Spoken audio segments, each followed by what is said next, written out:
Halo Sobat Topcer, di video ini Mimin ingin membahas tentang gimana sih masa depan dunia setelah berakhirnya pandemi COVID-19.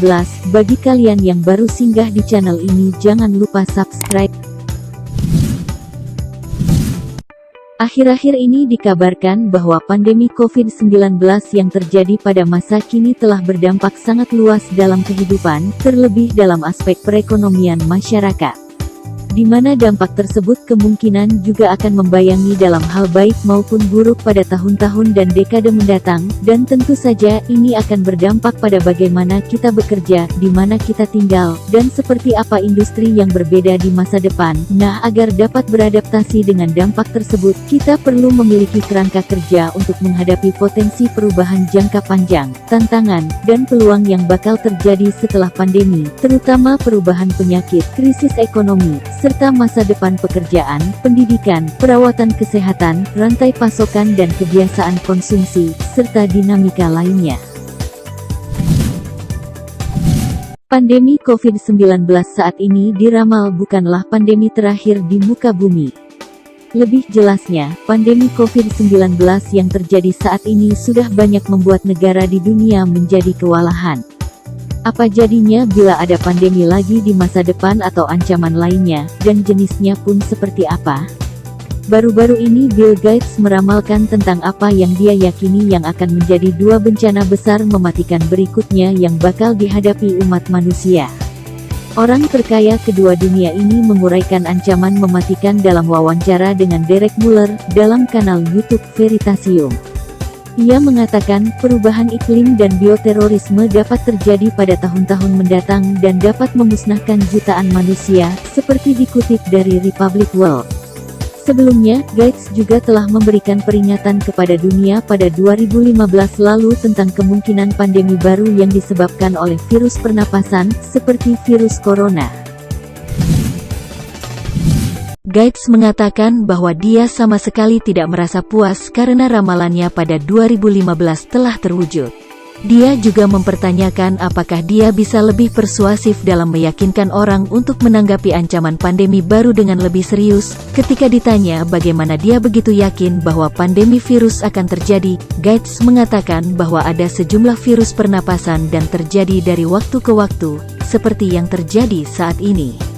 Sementara itu, pada pekan lalu, Gates dan istrinya Melinda Gates juga telah memberikan peringatan bahwa dunia harus bersiap menghadapi pandemi berikutnya seperti halnya perang, termasuk investasi jutaan dolar setiap tahun. Pasangan itu cukup vokal tentang ancaman pandemi COVID-19 pada umat manusia dan telah menyumbangkan jutaan dolar untuk penelitian dan pengembangan vaksin virus corona. Dalam surat terbarunya, Bill Gates mengatakan bahwa mulai sekarang, akan ada ancaman terus-menerus dari pandemi berikutnya yang akan membayangi, kecuali jika dunia mengambil langkah untuk mencegahnya. Dia mengatakan, di masa depan kehancuran hanya bisa dihindari jika kesiapsiagaan pandemi dianggap serius seperti ancaman perang.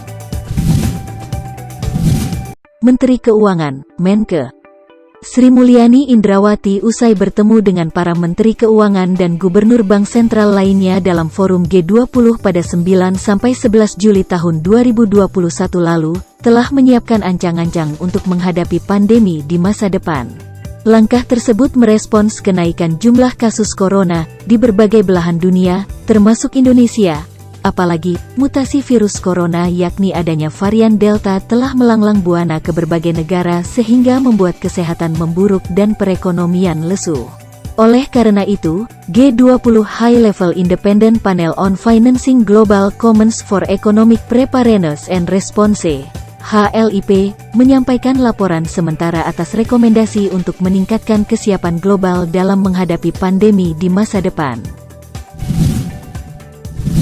G20 akan menyiapkan Global Health Trust Fund untuk memobilisasi dana sebesar 10 miliar dolar setiap tahun selama 5 tahun dan Global Health Trust Board untuk melakukan oversight pembiayaan serta koordinasi internasional.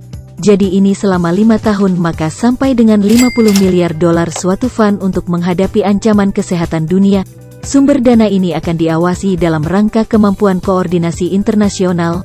Selanjutnya akan dibahas kembali dalam pertemuan G20 Oktober mendatang, ujar Menkes saat konferensi pers, Rabu. 21/7.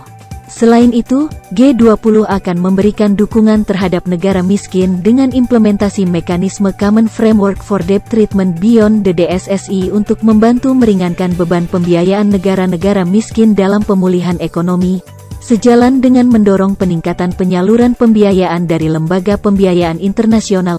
Ini dalam rangka low-income countries yang saat ini posisi debt treatment-nya dalam kondisi kesulitan, baik dari sisi fiskalnya maupun pada mengadakan vaksin, ujar Menke. Kemudian, menyusun dokumen G20 Roadmap on Sustainable Finance sebagai panduan global dalam mengembangkan pembiayaan pembangunan berkelanjutan.